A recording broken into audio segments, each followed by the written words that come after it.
यांच्यापैकी कोणाचं एक चुकीचं पाऊल जे मॅडमचा अहंकार दुखवू शकतं. अरे वा, युवराजची मम्मा, तेही एवढ्या सकाळी सकाळी. आज काय लेकाबरोबर ब्रेकफास्ट करायचा विचार आहे वाटतं. ब्रेकफास्ट नाही, दुपारचं जेवण आमच्या घरी त्याच्याबरोबर करीन म्हणते. स्वप्नरंजन आवडलंय मला. स्वप्न प्रत्यक्षात आणायला आवडतात मला. हो, मग एकट्याच आलात ते? काही वकील बिकील नाही कोणी बरोबर? कसं आहे ना, कधी कधी समोरच्याचा कल पण बघावा लागतो. मला वाटतं जे काम आमचे वकील करू शकलेले नाहीये ते काम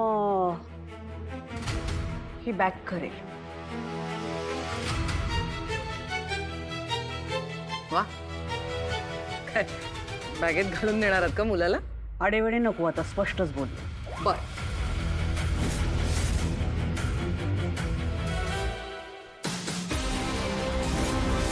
माझ्या युवराच्या लॉकअपमधून काढण्यासाठी. हो, हे त्याचं नाव रेकॉर्डमधून काढण्यासाठी. त्याचा पाठलाग कायमचा थांबवण्यासाठी.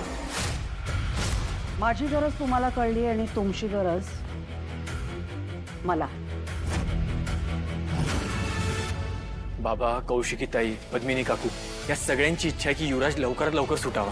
पण युवराज सुटला तर ह्या तिघांपैकी नक्की कोणाचा फायदा होणार आहे? सुटला तर फायदा होईल ना, पण मला नाही वाटत की जे मॅडम मीडियाचं प्रेशर घेऊन युवराजला सोडतील.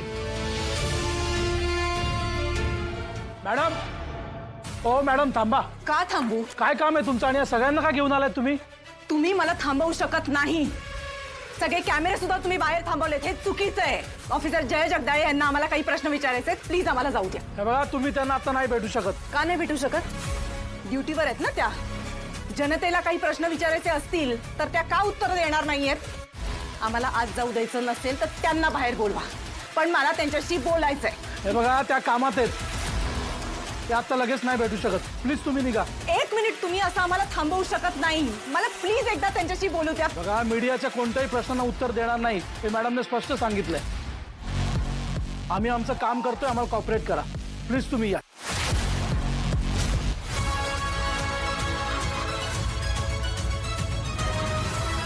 तुमची हिंमत कशी झाली मला लाच देण्याची? जेजेला पैशाची हाव नाही, म्हणून तर मी चहा पाणी सुद्धा स्वतःच स्वतः घेऊन फिरते.